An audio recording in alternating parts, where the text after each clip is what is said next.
අද බලන්න යූරියා මිටියක් කීයද කියලා. අද බලන්න අලපෝර මිටියක් කීයද කියලා. අද බලන්න එදා සේවකයෙකුට කීයද දුන්නේ අද සේවකයෙකුට කීයද දුන්නේ කියලා. අද බලන්න පිටරේ V 1500 තිබ්බ එක දැන් 6000 ගන්න නැද්ද කියලා. බඩේරු කුරුඳු සුළු භෝග ඒ විතරක් නෙවෙයි ස්වයං රැකියාව සඳහා අපි සමෘද්ධියත් එක්ක පොතෙක් දේවල් අපි කරලා තියෙනවා.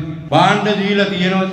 මේ සියලු දේ දිරියෙන් නැගිටින්න ඕනේ. ඒ දිරියෙන් නැගිටින්න අපි අවස්ථාවක් එනවා. ගොවිතැන් වතින් අපි පෝෂණය වුණ රටක් හැටියට. වක්කඩෙන් අත හොදගෙන ආපු ගොවි පුතෙක් තමයි ඩී.ඒ. රාජපක්ෂ මැතිතුමා.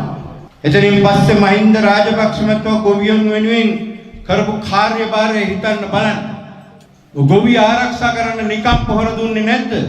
හැම බින්ගංගලක්ම වගා කෙරුවා. ශාස්ත්‍රීය භූමියක් වුණා. ඌව වෙල්ලස්සක වලපනේ වගේ ප්‍රදේශවල හැම බින්ගංගලක්ම වගා කරන්න පුළුවන් අවස්ථාව තිබුණා. ජාත්‍යන්තරව ගත්තොත් එහෙම 20යි 27 අපි ණය ගෙවන්න ගියොත් එහෙම අපේ භාණ්ඩාගාරයේ සල්ලි වලට මොකද වෙන්නේ? කොහෙන්ද උත්පාදනය කරන්නේ?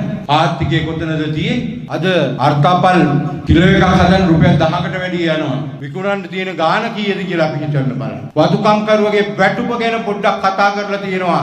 මේක ආර්ථිකේ කඩාන වැටුනොත් බැංකුවෙන් දෙන්නේ නැත්නම් රජයෙන් දෙනවා කියන සල්ලි ආපහු දෙයිද? මේ වියත්තුන් අද පාර්ලිමේන්තුවට ගිහිල්ලා මිනිස්සු රවට්ටමින් තවත් ඉස්සරහට යනවා.